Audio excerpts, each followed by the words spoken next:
बिस्मिल्लाहिर्रहमानिर्रहीम। मेरा नाम डॉक्टर तहसीन है। मैं मेडिकल स्पेशलिस्ट हूँ इधर बिशारत हॉस्पिटल में। आज का मेरा टॉपिक है हेपेटाइटिस के बारे में। हेपेटाइटिस जो है एक बड़ी ब्रॉडर सी टर्म है, काफ़ी इसमें ज़्यादा वेरिएशंस हैं, लेकिन दो किस्म का ना हेपेटाइटिस हमारे पाकिस्तान में ज़्यादा कॉमन है। एक को तो आम ज़ुबान में काला यरकान कहते हैं, जिसको हेपेटाइटिस बी और सी होता है, और दूसरा पीला यरकान है जिसमें हेपेटाइटिस ए और ई वगैरह ज़्यादा कॉमन है। यही हमारे तो पाकिस्तान में ज़्यादा हेपेटाइटिस है। हेपेटाइटिस सी अनफॉर्चुनेटली पाकिस्तान में बहुत ज़्यादा कॉमन है, और उसकी ट्रीटमेंट भी जो है वो तकरीबन 6 मंथ्स का ट्रीटमेंट होता है इसका। तो इसका डायग्नोज करना और इसका सारा प्रोसेस वगैरह जो है, ये शुरू में इन्वेस्टिगेशन करनी पड़ती है, फिर 6 मंथ्स का ट्रीटमेंट करना पड़ता है। इस तरह हेपेटाइटिस बी जो है एक और काला यरकान है, जिसको ट्रीट करने के लिए काफ़ी मेहनत और दवाइयों की ज़रूरत होती है। पीला यरकान जो है उसको भी ट्रीट करने के लिए जो है पेशेंट्स को ड्रिंकिंग वाटर के बारे में एजुकेट करना, हाथों की सफाई, हाइजीन का ख्याल रखना, ये सारी चीज़ें इंपॉर्टेंट। तो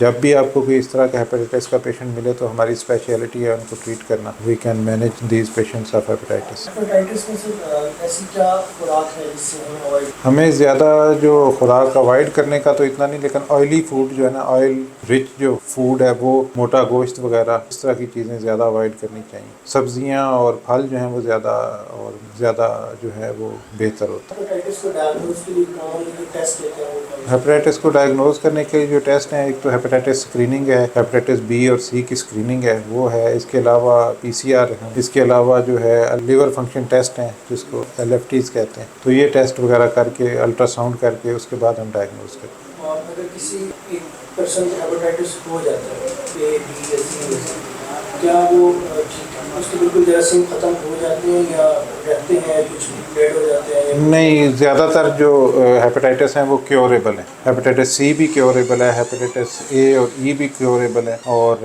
हेपेटाइटिस B जो है वो भी काफ़ी हद तक क्योरेबल है, प्रोवाइडेड कि उसको टाइमली ट्रीट किया जाए। हेपेटाइटिस अगर हो जाता है उसका टेस्ट कितने टाइम बाद रिपीट करवाना चाहिए? किसी हेपेटाइटिस हो गया, वो सारी मेडिकेशन ले रहा है, कितने अर्से बाद? ये डिपेंड करता है हेपेटाइटिस कौन सा हुआ है। अगर हेपेटाइटिस C हुआ है तो फिर तो 2 महीने बाद केयर करते हैं, ट्रीटमेंट शुरू होने के बाद। हेपेटाइटिस B के लिए जो है PCR 6 मंथली रिपीट कराते हैं। इसी तरह हेपेटाइटिस C जो A और E है उसके लिए तो सिंपल LFTs कराते हैं और मॉनिटर करते हैं। Thank you.